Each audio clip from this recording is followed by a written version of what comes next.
Wednesday night edition of the Anaheim Calling podcast. We're back to discuss a pretty exciting game tonight against the Coyotes in Arizona. The Ducks dropping this one 4-3 in the shootout. Maybe not the most exciting for the first 40 minutes, but it picked up steam pretty nicely, I would say. Yeah, I thought the third period was a whole lot of fun. As was the shootout, which you have consistently been an opponent of. Wait, what? You're anti-shootout. I am? Since when? Very, very well known. This about is news to me. Seeing as, especially because I tweeted out. You said the shootout is not hockey, so I take that as you don't like the shootout. No, that's not what that means. I can enjoy it, but I can also accept it for what it is. Okay, well let's move on from that. Yeah, because that will suck up the time. Shootouts are fun.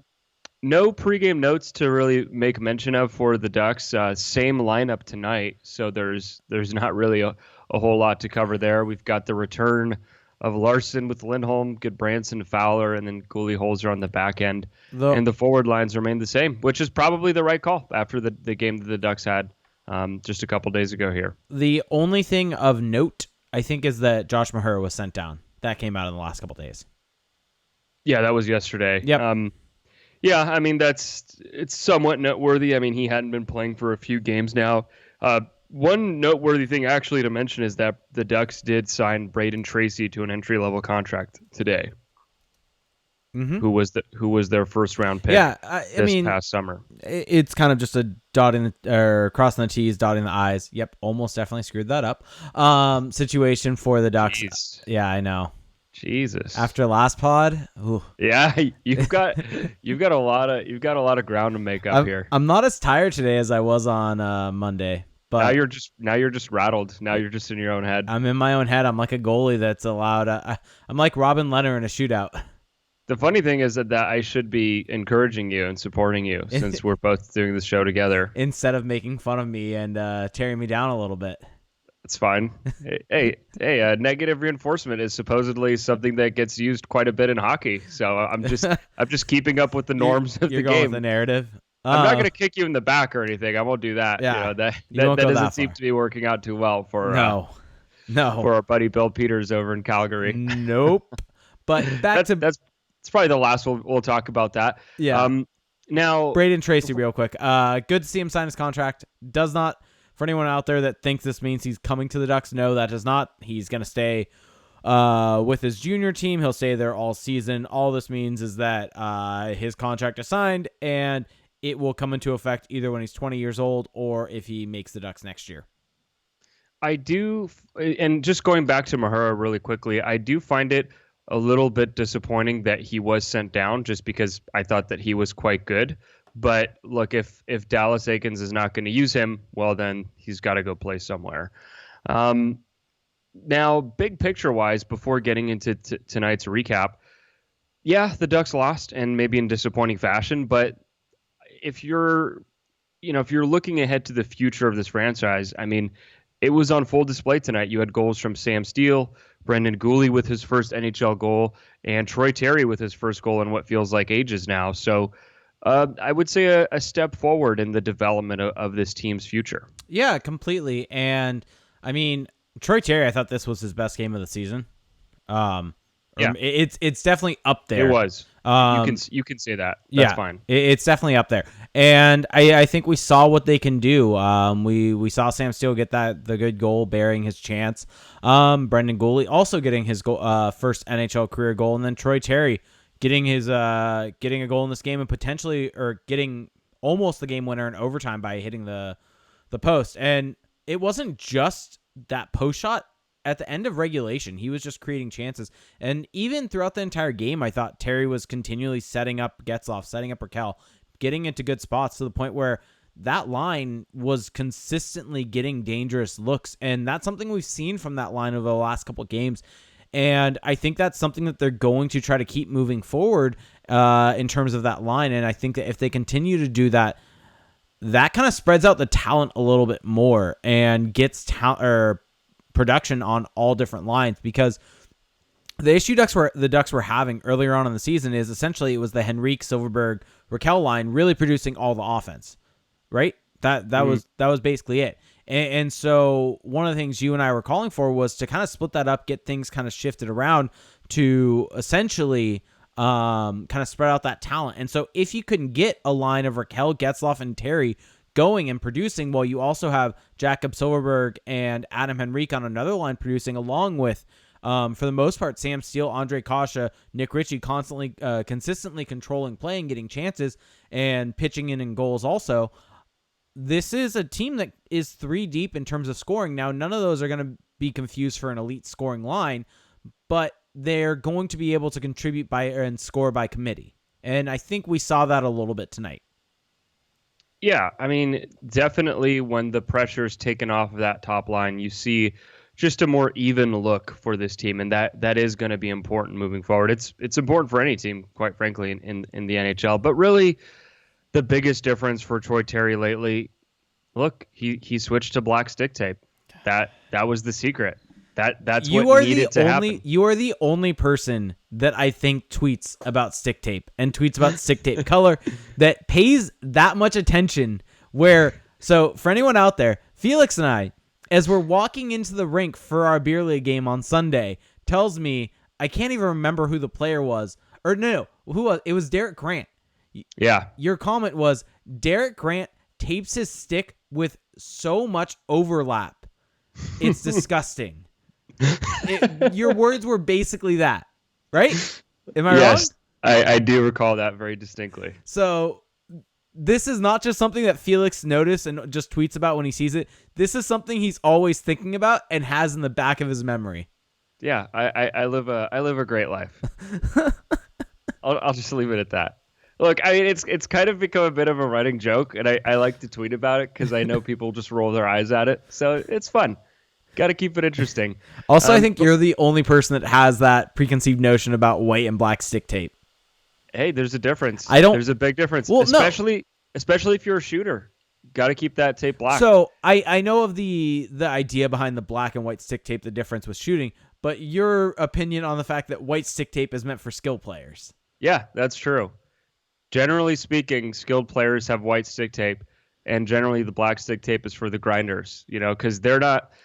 They're gonna that stick is gonna get all banged up during the game, and they don't want marks all over it. They don't need that. They don't want to be thinking about that. Actually, I also think black stick tape is better just because of the contrast with the ice. It's easier to see your stick without having to look down every time. So it's actually the exact opposite thought process. When the puck is on your stick, this is why I use but you don't see your blade. No, you can't see your blade. You can see the contrast of the puck on your blade. If it's black, you're not always going to see the puck on there out of your peripherals. No. See, I got to see my blade. Anyway, we're so far afield here. It's disgusting. That's what people expect. Let's get into tonight's recap. So first period, the Ducks bit of a shaky start for this Ducks team. They're going to the penalty kill just 3 minutes into the game, and Christian Dvorak would get the Coyotes on the board. Just tipping home a point shot from Oliver Ekman-Larsson. Not really a whole lot to write home about there. Later in the first period, though, about halfway through that opening frame, Brendan Guhle, first NHL goal, and that would be 44 games into his NHL career. It's funny because at first it looked as though Troy Terry had scored, and we had been down this road with Troy Terry almost exactly in the same fashion in the previous contest, where it looked as though that Terry had scored going in off of the set faceoff play. Turned out to be Getzlaf's goal. On this one, same thing. Terry goes to the net, and it appears that the puck hits him on the way going in. But as it turns out, it hit the thigh of the Coyote defender, and that would make it so that it would be Guhle's first goal of the season or first goal of his career. Yeah. Tied 1-1. Any thoughts on Guhle's game overall tonight? I thought overall he was fine. I think he definitely looks like he's kind of settling in from where he was when he first got called back up. He's still nowhere near where he was at the start of the season. And I think that's kind of my concern with him. But then again, part of it is he's been paired with Corbinian and Holzer. And we've talked about it at length that Holzer hasn't exactly been one of the stronger defensemen for this team this season. So I don't know if we can realistically expect Guhle to be able to carry him. So I think he's been fine. I think I'd like to see him potentially get back with Fowler for a game and see what happens there. But overall, fine performance. Nice to see him get his first goal. Because Yeah. he, early on in the season specifically, he was the Ducks defenseman that was really taking some chances to get up into the play, join the rush, and never fully got rewarded for those risks. And so it's nice to see him at least get a goal on his career and on the season. Yeah, that was, to be clear, that was about 5 games to start the season.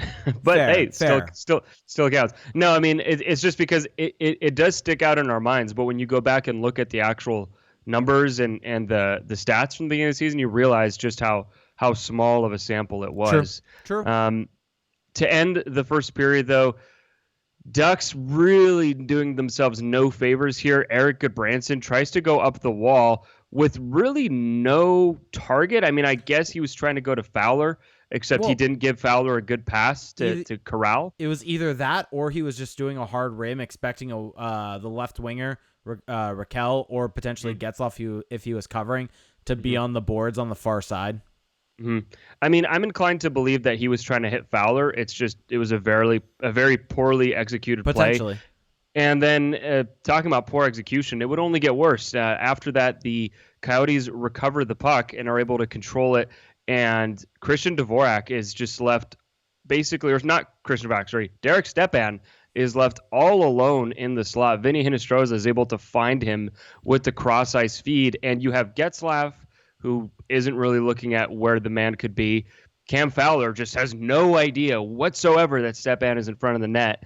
And then he's not able to score, but he kind of chips the puck, and it goes over to Christian Dvorak, who's able to score his second goal of the game. So overall, this was just a total breakdown for the Ducks. I mean, there's no other way to put it. Yeah, there really isn't. That's kind of the best way to put it. But this came on the heels of the Coyotes really getting a lot of dangerous chances from right in front of the net.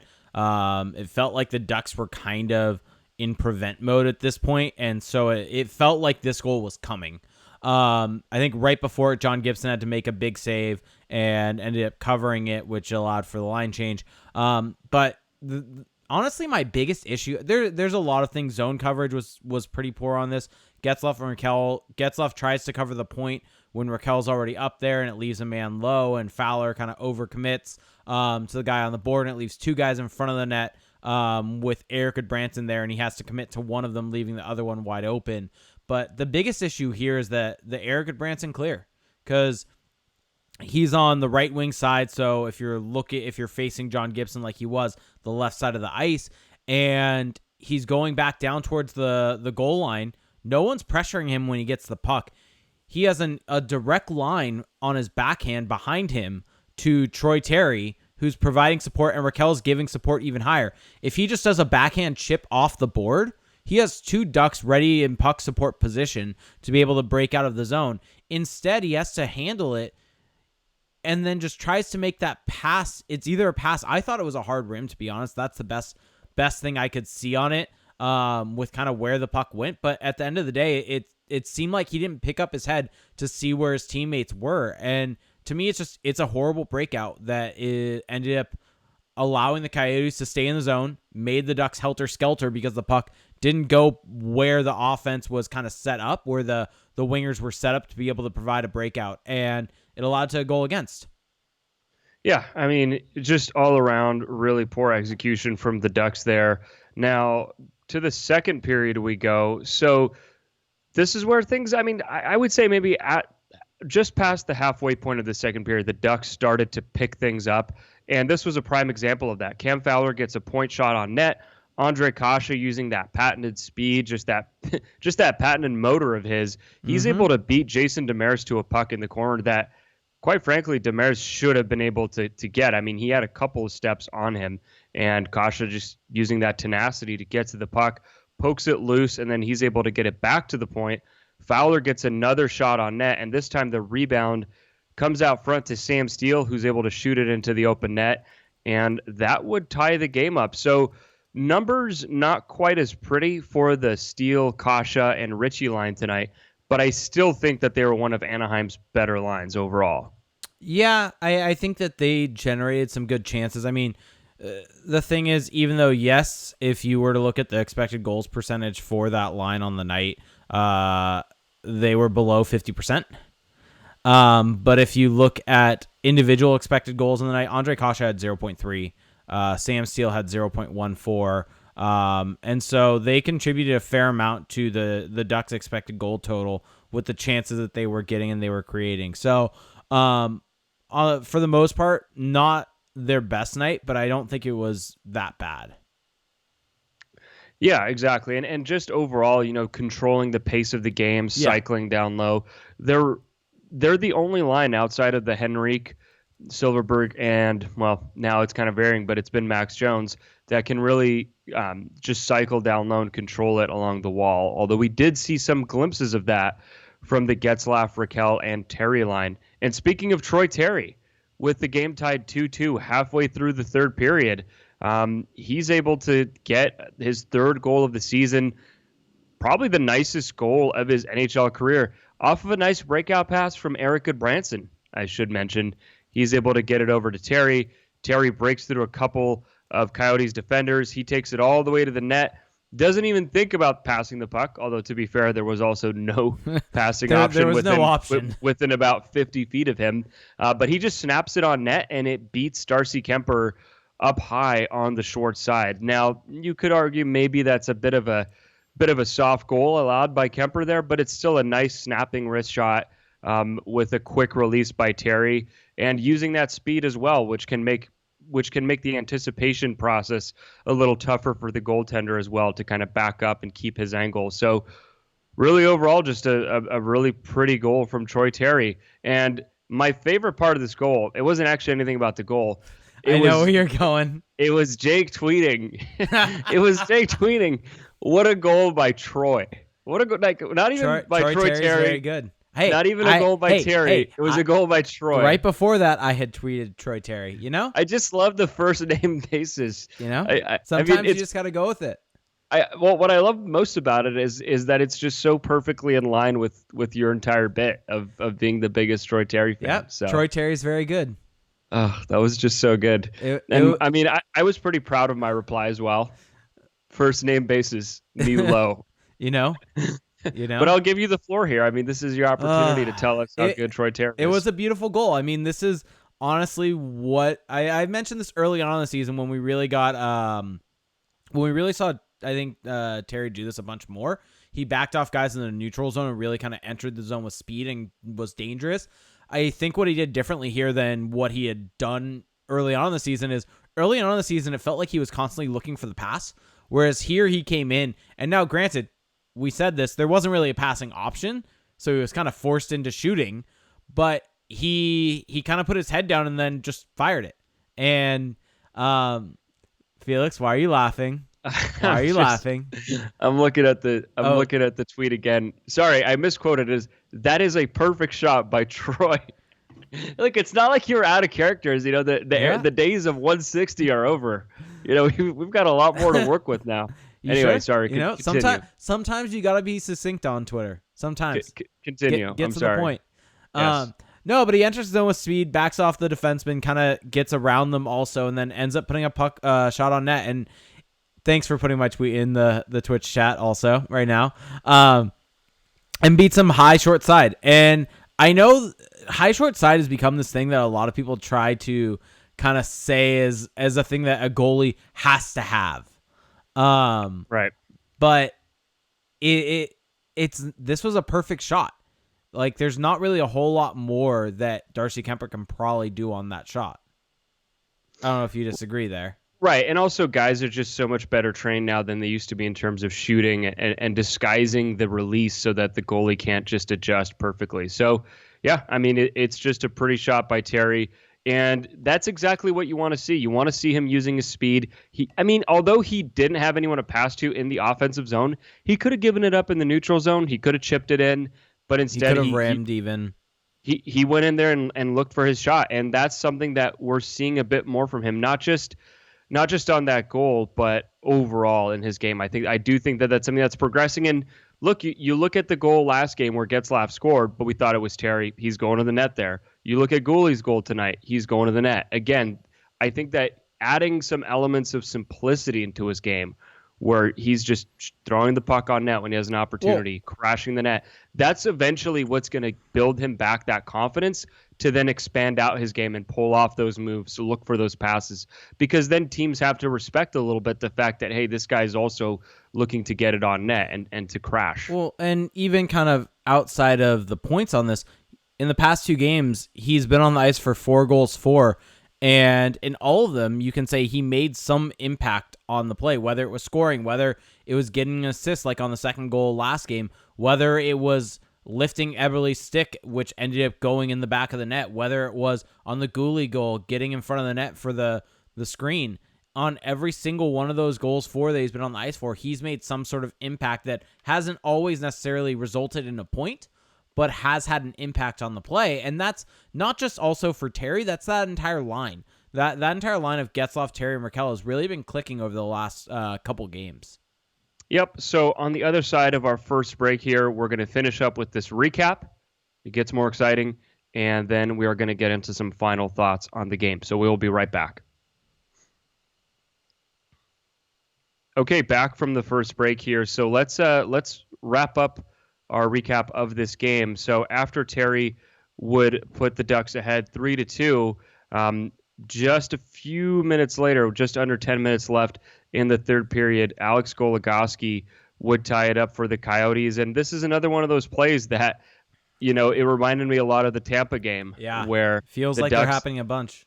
Where the Ducks just can't really get a bounce. I mean, this is just a one-timed point shot that goes on net and hits, I believe, Hampus Lindholm, and just kind of bounces over John Gibson, or It might have hit Jacob Larson. No, it was Lindholm, and it went off of Lindholm's back. Yeah, it went off of Lindholm's back and into the net. I mean, this is just terrible luck, for this to actually end up in the goal. The problem was that Gibson was already sliding to his left, and then when it hit Lindholm's back, it went against the grain, and there's just absolutely nothing that either of the two could do on that play. And I mean, the broadcast crew got a pretty money shot of Hampus Lindholm just with that exasperated look towards the sky. You just he knew exactly what had happened there. Well, and I can really sympathize with that look, because that's how I feel when I play beer league usually. When pucks go off of you and in? No, just in general with our team's 1 and whatever record. Hey, we're getting better.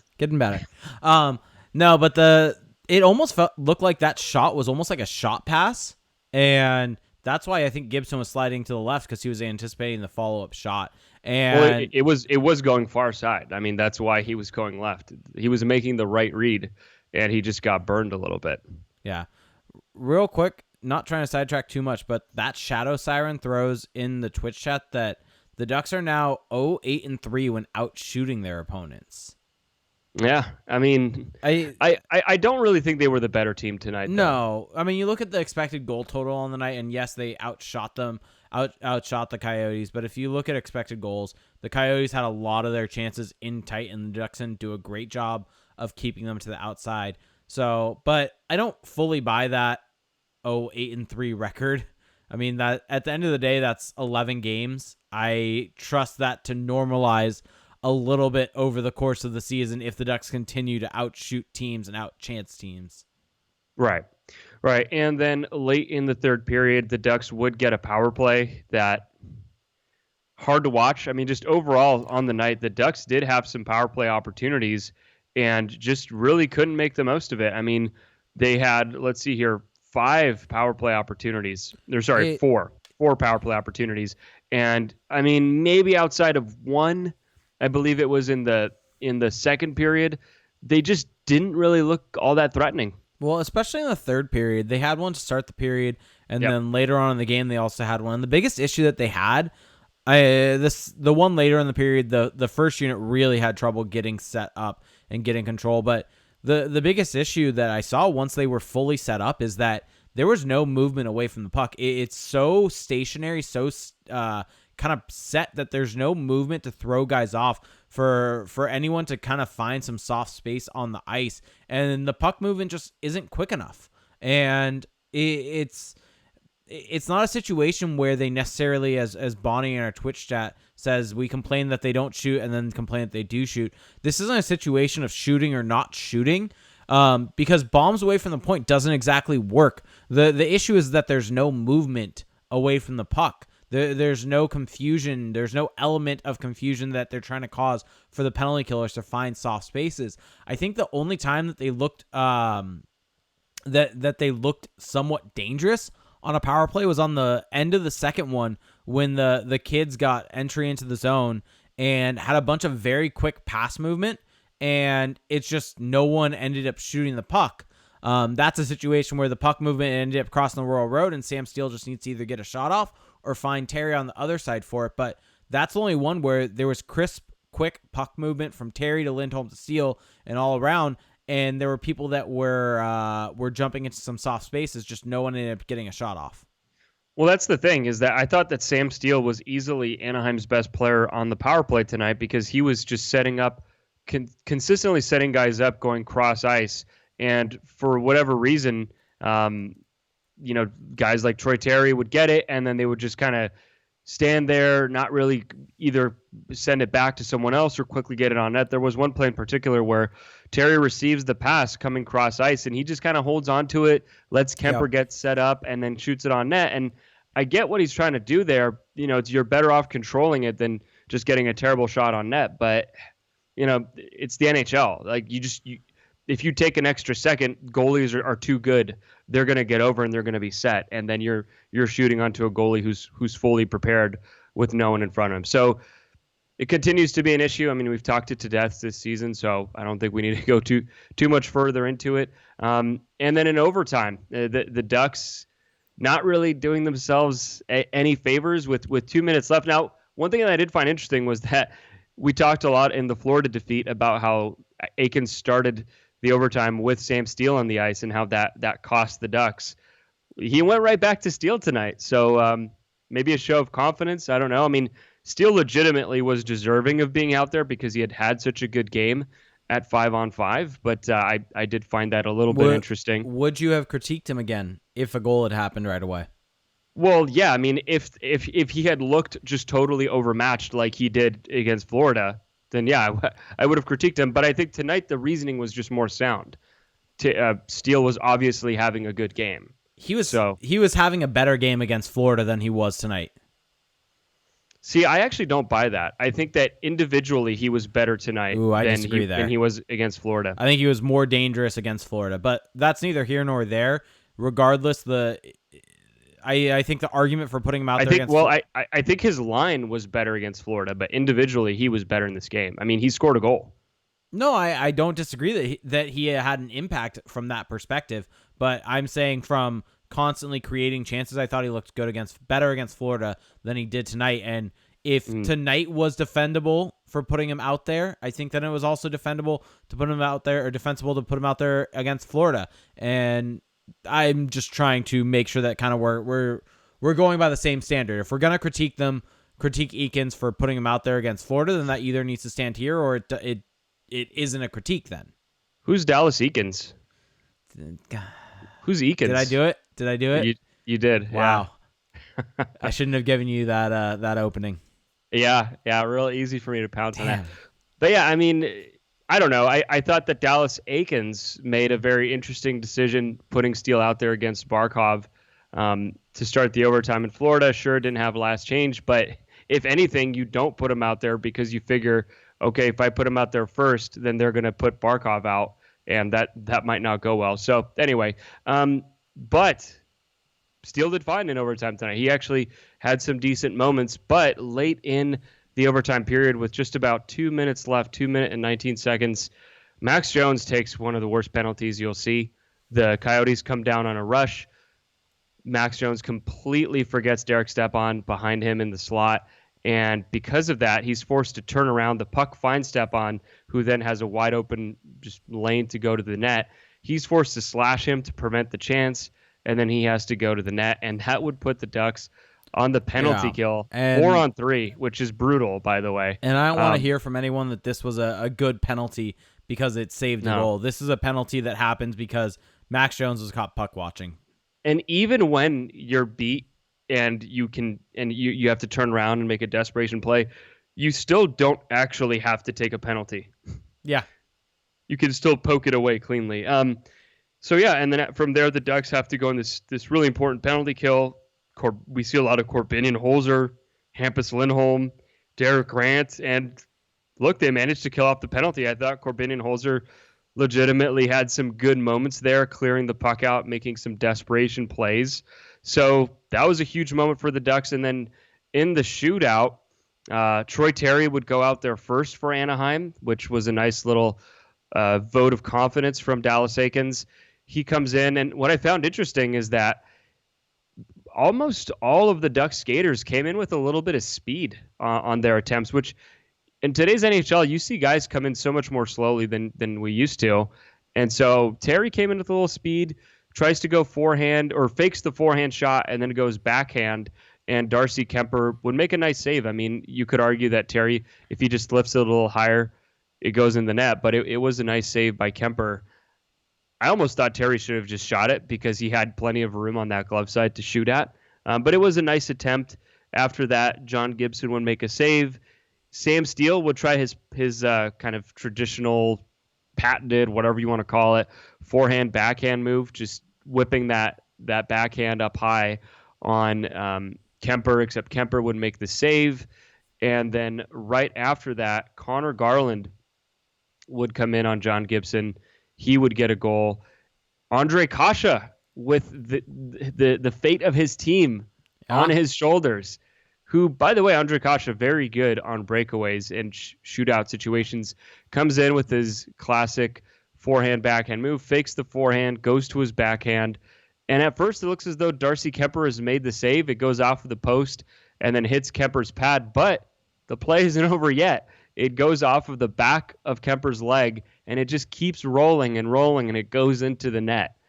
And the goal would count, so the Ducks would have another breath of life there. For those of you out there that don't know, the puck never fully stopped. So essentially, it's not until that puck fully stops that the play would be blown dead. So that's why that play continued. It's either if the puck is fully stopped or if the player makes an attempt at trying to shoot it on the rebound. So because obviously Kase did not touch that puck again, he shot it, went off the post, then went off Kemper, then went in.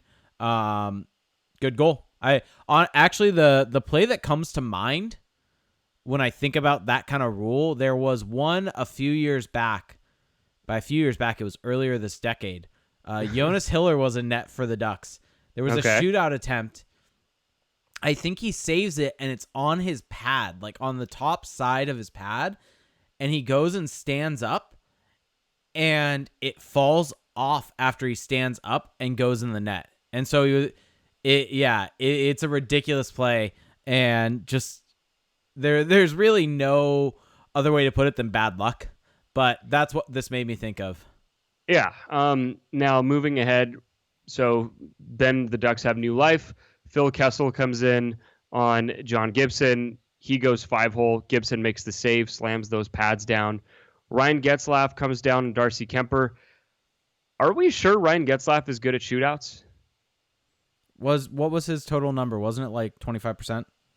I'm not sure, but I was a little surprised not to see Silfverberg out there. I know that he wasn't as good last season, but he's had some really good moments in the shootout, and his go-to move in the shootout is just harder to stop, right? The little push play to the forehand. And so Getzlaf would get stopped, kind of tries to fake the forehand, and then waits for Kemper to drop. It just never happens. He gets stuffed.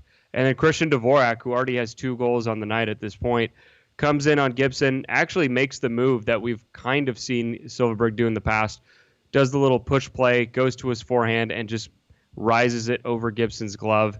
And that would seal the deal. That would end it. And a game where, again, the Ducks definitely, I think, have some things that they can be happy with. The play of the young players, and maybe just, starting to find some chemistry with their aligned combinations. But ultimately one that probably they just made one too many mistakes to really feel good about pulling away with this game. You want to know something I didn't notice until right now, or What? until who was it? We had Bob Chalky put it in our Twitch chat. No Silverberg in the shootout. I just said that. Oh, sorry. I just went on a little soliloquy about that. Yep. Sometimes I get lost in our Twitch chat. Sometimes it happens. No, it's okay. But yeah, I mean, I got it because the first two shooters were, the kids who had played well, and then Kase, who's been good. But after that, I mean, I was fully expecting to see Silverberg, and it just never happened. Yeah. Yeah, it's kind of shocking, to be honest. And I'm trying to look up right now what Getzlaf's shootout attempt would be. So this is per Hockey Reference. Over the course of his career, this feels low because I think they showed that he had been in like 70 some odd shootouts, whereas Hockey Reference only has him at 50. But he's scored on 40% of those 50, if that is correct. Okay. So just some people in our Twitch chat were questioning why Getzlaf was out there for the shootout. All right. So, any final thoughts on this game? I thought it was a fine game. It wasn't obviously a banner performance from the Ducks. They controlled shots in a decent way. They controlled actually scoring chances also in a pretty good way. Where they really got into trouble is in the high danger chances. They didn't do the best job keeping the Coyotes out of the front of the net area, and that's kind of where they got in trouble tonight. Yeah, I mean, just too much sloppiness in their own zone, which hasn't really been, that's been one of the things they've been a little better at overall this season, but that has been sliding lately pretty precipitously. Yeah. I mean, one thing that is encouraging is that the Lindholm-Larson pairing was actually quite good. Yeah.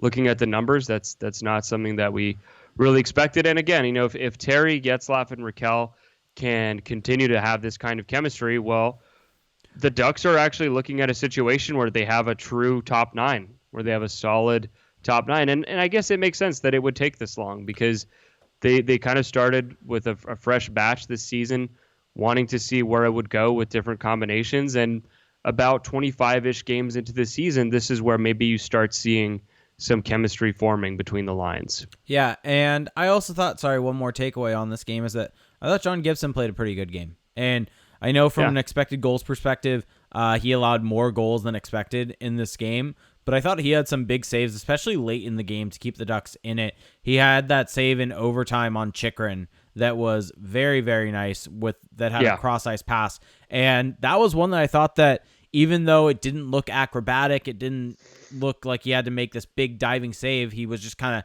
got there in plenty of time, is in good position. But that's a difficult play to make to get over there that quick. And it was a cross-ice pass, pretty quick shot from Chychrun. So I thought Gibson had a really nice game. Well, he made a bunch of really big saves in this game. Yeah. I believe, was it in the first period where he extended the pad on a wide open net? Second period. Yeah. So he had a few really remarkable saves. He's not the problem right now. If there are any problems, he is not one of them. And that's good news for the Ducks. So let's get into this really quick before we get into our second break.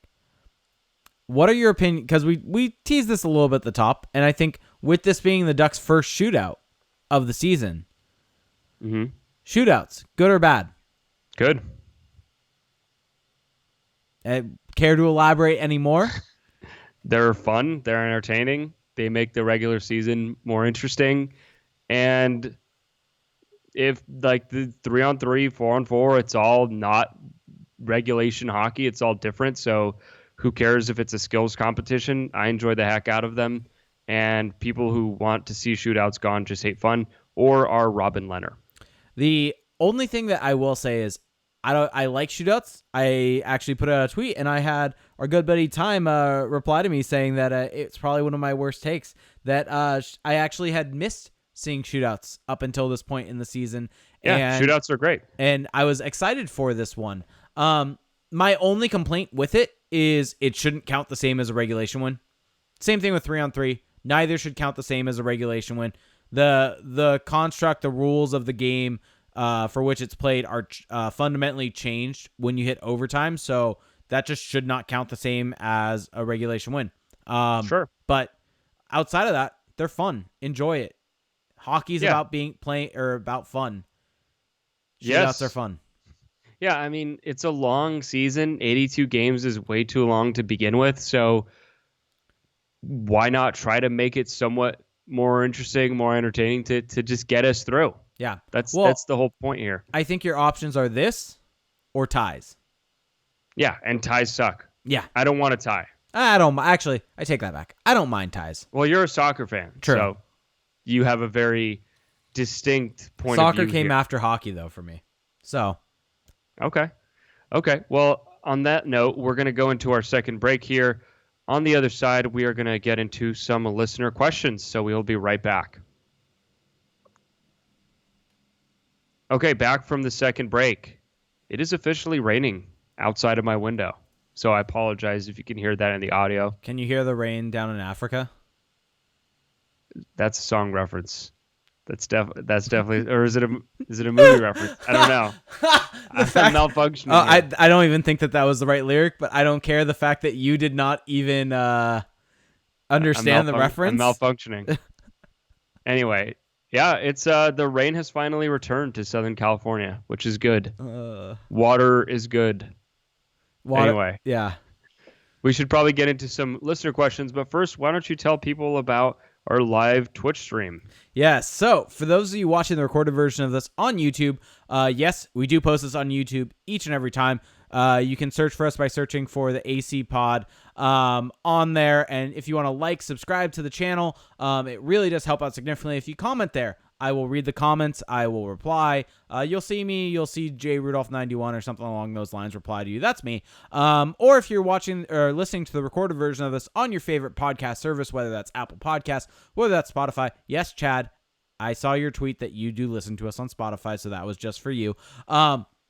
We do a live show or live stream of the show each and every time at twitch.tv/acpod, where you can help support the show in a way that's completely free to you if you have Amazon Prime. If you have Amazon Prime, you get Twitch Prime, and you do have to hit that subscribe button each and every 30 days.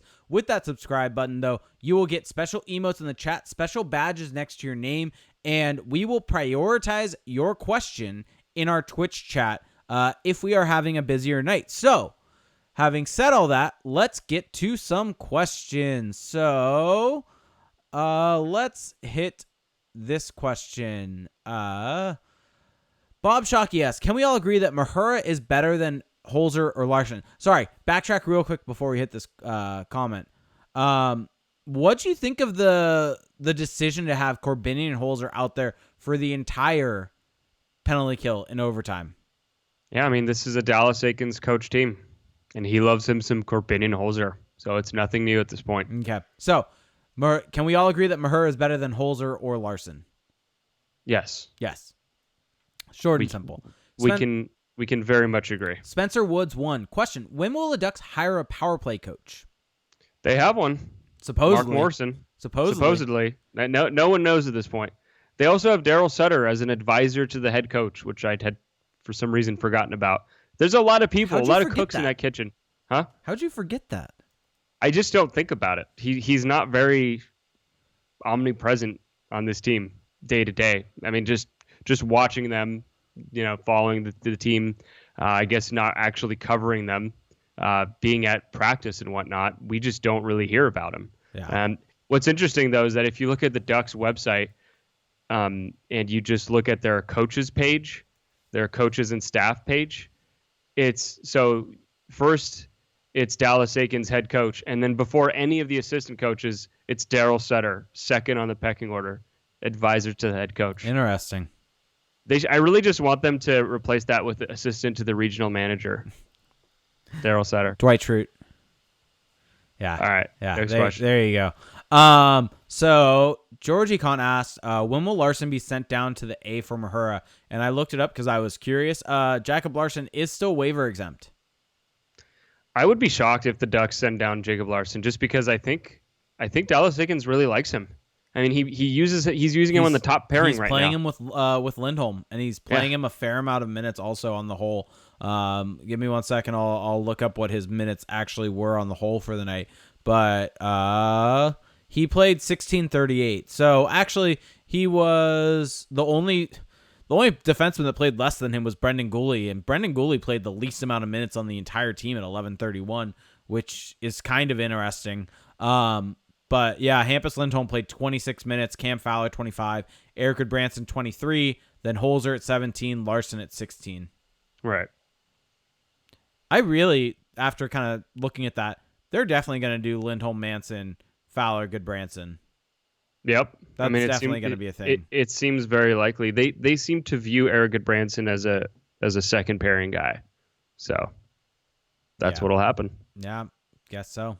On the whole, somewhat whatever, forgettable night for Goodbranson. So what was the next? Oh, why is the Twitch chat not working? There we go. Do you want to respond to George? George said Corbinian Holzer has actually been all right. I guess my question would be, where is the evidence? where is the evidence that Corbinian Holzer's been all right? I mean, the Ducks get brutally outshot, outchanced when he's on the ice. He makes tonight. There were at least two instances where he had a very clear play. Just send it up the wall or send it back. Behind the net, and he just makes really routine plays much more difficult than they need to be. So, look, I'm not shut off to the possibility that he's been fine, but there's no tangible evidence that he's been able to do that. So still waiting on that. So our good friend Lewis asked, do you find these electronic ads some teams have on the boards distracting like he does? Do you have an opinion on the electronic ads on the boards? Because they're very bright, per Lewis. I do think that ultimately they're kind of the future. Actually, the future is probably, wasn't it in the World Cup where they did something like they green screened the boards and then the ads would change by period? I mean, that's definitely the future. I mean, that's what baseball doesn't have electronics anymore behind home plate. It's all green screen, I believe. Yeah, exactly. And so I think that that's probably where we're going to be headed eventually. And yeah, I mean that the actual screen advertisements, those ones are a little odd. I think that they're such an eyesore because they don't really, I mean, I don't think that the company that is advertising there, I don't know if there's really any additional benefit, because on TV sometimes you can actually, the visibility of the ad actually gets worse. So yeah, I'm not really too high on those. Yeah, they're slightly annoying and slightly kind of messes up your eyesight on the play. So Tony asks, I haven't been here for a while, but can you chalk up starting Gibson for the Panthers and Miller for the Bolts to bad coaching? I don't think so. Yeah, I mean, I'm not... Personally, I thought that just the way that they had been going about it, assuming, going with Gibson against Florida, I actually really liked the decision to put Miller against Tampa because that gave Gibson 3 days of rest with the game on Monday. And so I was actually pretty in line with that decision, although I guess if you were to rewind all the way back, maybe there was a way that they could have avoided that, but I don't really see any issues there. Yeah. We got a good question in from Jay Northcott 22 said, I'm a fan of switching up lines frequently to find what works, but it seems like even though some lines have good nights, they get switched up the very next game. For example, Jones with Getzlaf and Raquel. At what point do you start sticking with lines that show promise for longer stretches? Sorry, and he added, sorry for such a long question. It's not a long question. It's a really good one, actually, that I think is a pretty good topic to talk about. Yeah, I mean, I can foresee Dallas Aiken switching the lines up next game. That just seems to be his MO. Because when they win, he keeps the lines together, or is more likely to keep lines together. And when they lose, he is much likelier to switch them up. So I would not be surprised if there were some tweaks going into next game, which doesn't make a whole lot of sense. I would think that they're probably going to keep. I would think at least that they'll keep the Getzlaf line together because of Terry scoring, because of the fact that line has now been on the ice for 4 goals in the last 2 games. I could see Jones being relegated down to the 4th line or scratch next game. I could see and then having Shore up on that line with Henrique and Silverberg. Potentially. But, I mean, Jones had a couple good chances in this game also. Kemper made a really good save on him. He's playing fine, but I know that Aikens hates those penalties. And that's actually a good point. And so I could see him maybe not being scratched, but probably maybe going down to the fourth line. I don't know. I mean, Aikens is just so hard to follow with his line changes. So, but the tendency seems to be that when they win, he keeps things together. Now, they lost tonight, but it didn't feel like one of those games where they got totally outplayed. So maybe he does keep most of it together. Maybe the pairings are likelier to change. I don't know. And it was and this was also a shootout loss. We have not seen what Aikens will do after a shootout loss, seeing as this is the first shootout of the season for this team. Yeah. So, bit of an unknown there. So we've got this question from Georgie Khan, and I'll add in another question right afterwards that's Thanksgiving related. Pumpkin pie or apple pie? No opinion. Really? Don't eat either. Yeah. Why? I'm just not a fan of warm fruit. Have you never had a good peach pie? Never. A good peach pie is very good. And by the way, my answer, I actually am a big fan of pumpkin pie. I'll take a good apple pie though over it. I would be willing to try pumpkin pie. It actually seems somewhat decent, but haven't actually tried it. That is insane that you've never had it. Yeah. You've never had apple pie? Nope. What types of pies have you had? I just don't really eat pie. Sorry. Also, Tony chimes in with a good point. Pumpkin isn't a fruit. That's true. Well, that's actually a really good point. It gets to the heart of my argument. And pumpkin pie is not served hot either. I think that also gets to the heart of your argument. Yeah, that kind of trashes. I guess that was more of a commentary on apple pie. Although apple pie doesn't necessarily have to be served warm. Yeah. Hey, I'm just giving you my opinion. Take it or leave it. I'm just gonna moonwalk out of the room now. Peach pie is the best pie. Yeah, I'm just not a pie guy. You say this is the whole cinnamon toast crunch thing again, where you just haven't tried it. I do like chocolate pie though. You haven't tried it. Yeah, I mean I haven't tried it, but no need. No need. Just absolutely no need. Why do I do a podcast with you? I mean, I don't critique it openly. I don't go around. Except you said. Well, no, but you asked me for my opinion, fair. But I'm not going around bashing it. I'm letting everyone else enjoy their pie. Hey, I'm letting you have your pie and eat it too. But I'm not gonna call you out on it. Hey, except you call me out on everything else. It's the holidays. Let me live. In peace. Lewis chimes in with the best hot take about Thanksgiving. Stuffing is overrated. That's a terrible take. Stuffing is extremely good. At least the way my parents make it. I don't know. Maybe I'm just blessed to have one of the best stuffings on earth. I don't know. But stuffing is extremely good.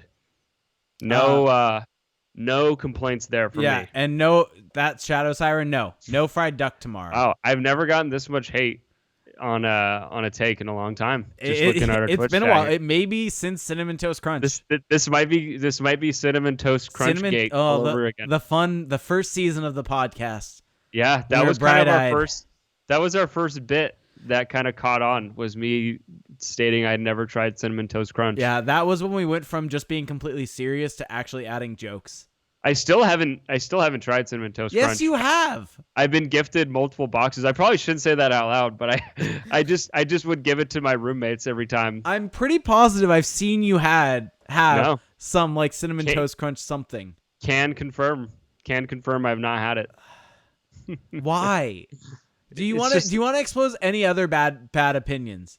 Now is the time. No, I mean, I've no need to try it. No need. Any other bad opinions? I don't think they're bad, so I mean it's hard for me to think of any other food hot takes. No, I mean, well, this isn't a hot take at all, but stuffing is extremely good. Yeah. What's your take on cranberry sauce? Never had it. Seems terrible. Yeah, I'm not a cranberry person. Yeah, warm fruit. Don't do it. Wait, the cranberry sauce is not warm. Oh, really? No. It just looks bad. It just looks It's very like mediocre. it looks like Jello more than anything It else. just it just looks crummy. Why would you put that on like turkey? Just no, don't do it. Well, I mean, some people Put like put cranberry with put turkey. put, put gravy on turkey. You don't need anything else. Sure. Okay. Do you have any other questions? Let me. I don't I know. feel like I've been pinned into a corner here. Our Twitch chat kind of went off when you made that comment about pie. So, True. True. overall thoughts on the power play from Mr. Pistol 80. We kind of talked about it, but It sucks. any other thoughts? It sucks. Okay. And I don't see any solutions soon. Look, Ginger Wolf asked, "Have we come around on Good Branson?" I mean, he just kind of is what he is, right? Like, I mean, he's not, I think, quite as terrible as people make him out to be. It's just the things that he's truly deficient in tend to lead to goals, which, and by that I mean terrible net front coverage, not tying guys up. That's what he seems to be really lacking in. Because I think I say this every show, but like his passing isn't that terrible, and he loves to shoot the puck when he's on the other side of the ice. So to me, it's just his positioning in the defensive zone that's so bad, and that holds him back quite a bit. So yeah, I mean, I like that. That doesn't really change game to game for me. Yeah, it doesn't either for me. Bonnie asked a good question though. Is he fixable? Well, with great coaching, maybe he could, learn to be more positionally sound, but he doesn't seem to be getting that here. So. Yeah. Yep. And also making a good first pass, being able to identify the best option for that pass is something I've noticed as an issue, that he sometimes has an over-reliance upon the quote-unquote safe play. The issue is, and I think that first goal is a good example as we kind of dove into it a little bit, the safe play isn't always safe. Mm-hmm. The safe play can sometimes just lead to you giving up a goal.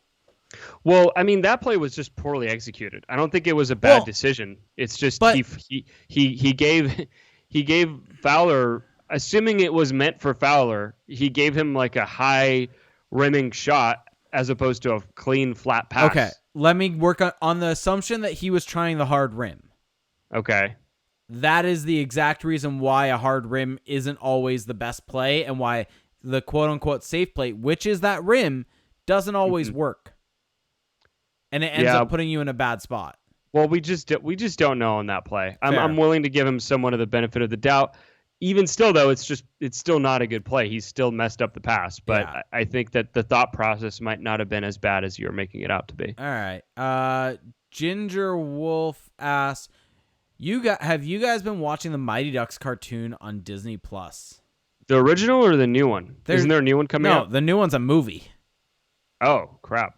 Well, I did watch because I had never watched the Mighty Ducks cartoon, and I did watch an episode of it. Give us your thoughts. Disney Plus. Give us your thoughts. It is weird. It's like insane. It's very good. It's just weird. The song is very good. Puck World. Here comes the Mighty Ducks burning down the ice. Puck World. Yeah, no, I mean it's just like a crazy concept.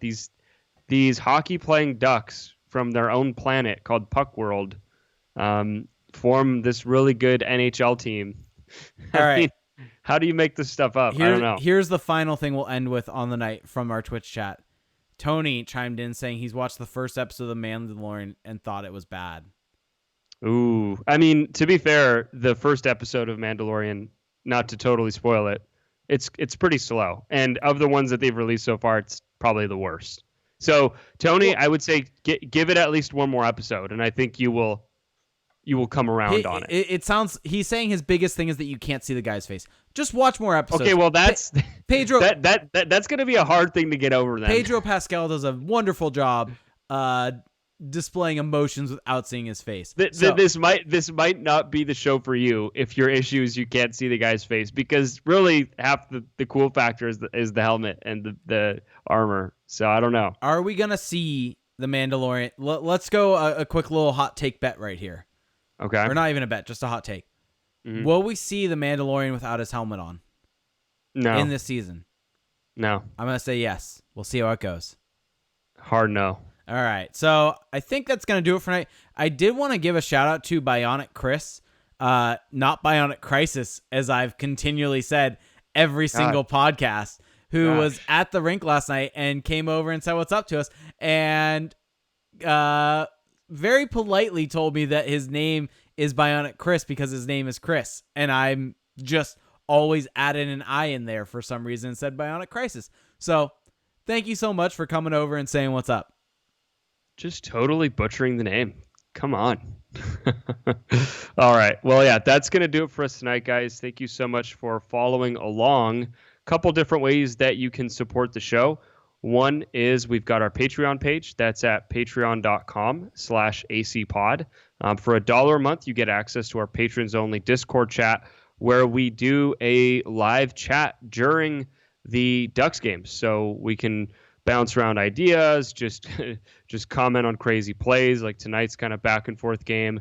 So definitely check that out. That's at the $1 tier.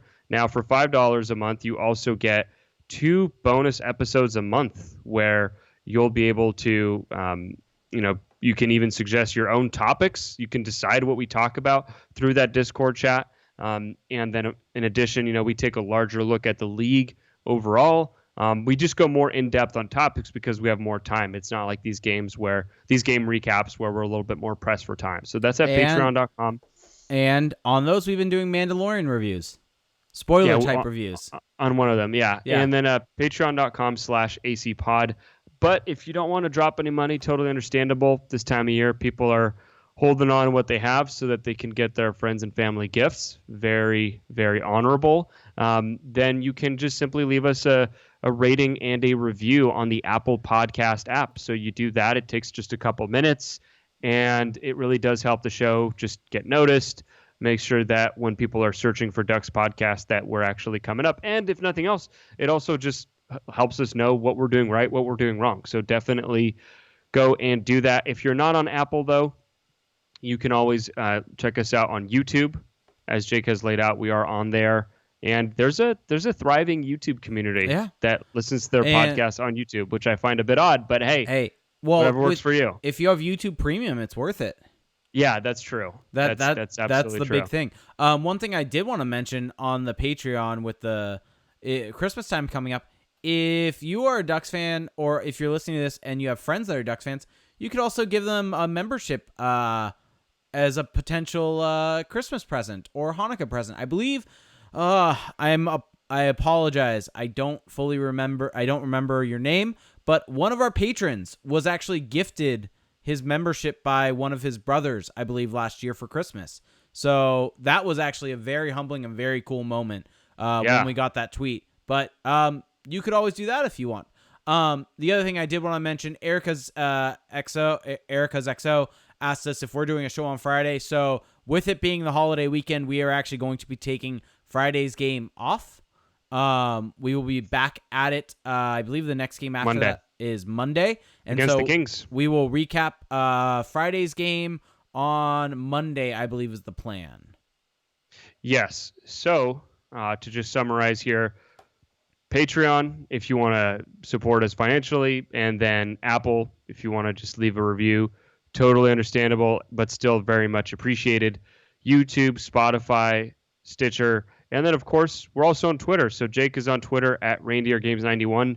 You can get some great in-game tweets like, what a shot by Troy. Highly, highly recommend. I am on Twitter at Felix_Sicard. And then, of course, check out AnaheimCalling.com. Also, make sure to follow Felix for any of your favorite stick tapes. Yes. Yeah, I'm pointing it out as it happens. Tonight, Silverberg switching to white tape in the third period. That was a big deal. And made sure to alert the crew. Believe it was one of my lowest engagement tweets ever. But, that's not what it's about. It's the hard-hitting analysis that people can literally only come to you for. You got to stay true to yourself. I also have an article up right now over at thefourthperiod.com. Did some grades, some report card action for every single Ducks player.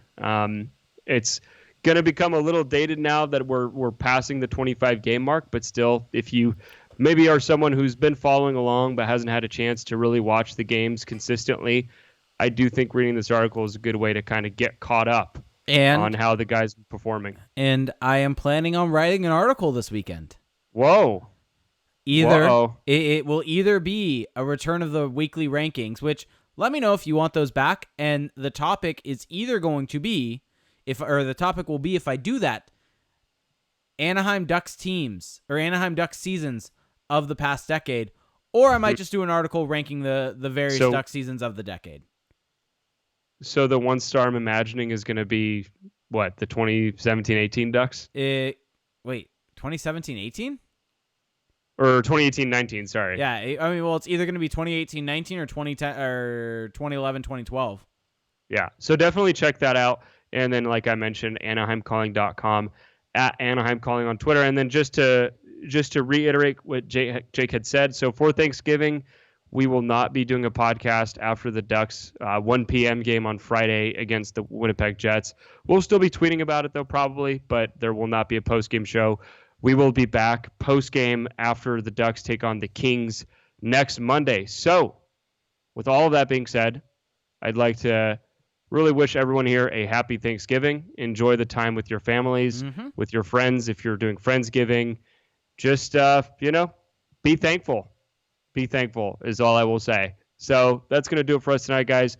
Thank you so much for listening, and we will talk to you next week. Thanks a lot. Love you all. Have a happy Thanksgiving. Bye.